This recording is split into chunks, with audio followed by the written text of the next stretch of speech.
ఇక విద్యా హక్కు చట్టం అమలు చేయం, 25% ఉచిత సీట్లు ఇవ్వడం సాధ్యం కాదు, ఫీజు రీఎంబర్స్మెంట్ నేరుగా పేరెంట్స్ ఖాతాల్లోనే వేయాలి, 10% ఫీజులు ప్రైవేటు విద్యా సంస్థలు పెంచుకోవచ్చు, ఫీజుల నియంత్రణ పర్యవేక్షణ బిల్లు పైన ట్రస్మా అభ్యంతరం, బిల్లును కొనసాగిస్తే ఇబ్బందులు తప్పవు. ట్రస్మా విద్యా హక్కు చట్టాన్ని అమలు చేయమని చెప్తా ఉన్నారు.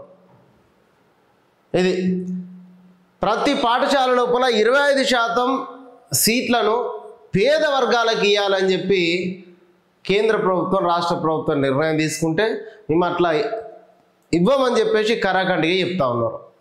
విద్యా హక్కు చట్టాన్ని అమలు చేయకపోతే కార్పొరేట్ విద్య చదవాలనుకునేటువంటి కొద్దిమంది కళ ఎట్లా నెరవేరుతుంది? ఫీజులు ఇష్టారీతిగా లక్షలలో పెంచుకుంటా ఉన్నారు. ఖచ్చితంగా ఈ ఫీజుల నియంత్రణ పైన ఒక కమిటీ, ప్రతిసారి కమిటీ చేస్తారు, ఆ కమిటీ ఏం చేస్తుందో తెలియదు.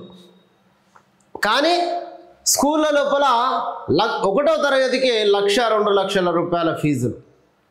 ఈ ఫీజులను అరికట్టాల్సినటువంటి అవసరం. వాళ్ళకు విద్యా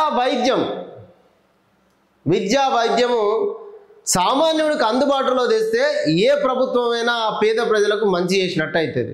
ఇలా విద్య దక్కించుకునేటువంటి పరిస్థితి లేదు సామాన్యుడు. ఇక వైద్యం అంటే ఇక పానాలు వదిలేసుకునేటువంటి పరిస్థితి ఉన్నది. భూముల ఆస్తులు అమ్ముకొని హాస్పిటళ్ళకే పెట్టుకోవాల్సినటువంటి పరిస్థితి ఉన్నది. ఫీజుల నియంత్రణ పర్యవేక్షణ పైన ఇది 10% ఫీజులు ప్రైవేట్ విద్యా సంస్థలు పెంచుకోవచ్చు, పేరెంట్స్ ఖాతాల్లో వేయరి. ఇక వాళ్ళ ఇష్టం.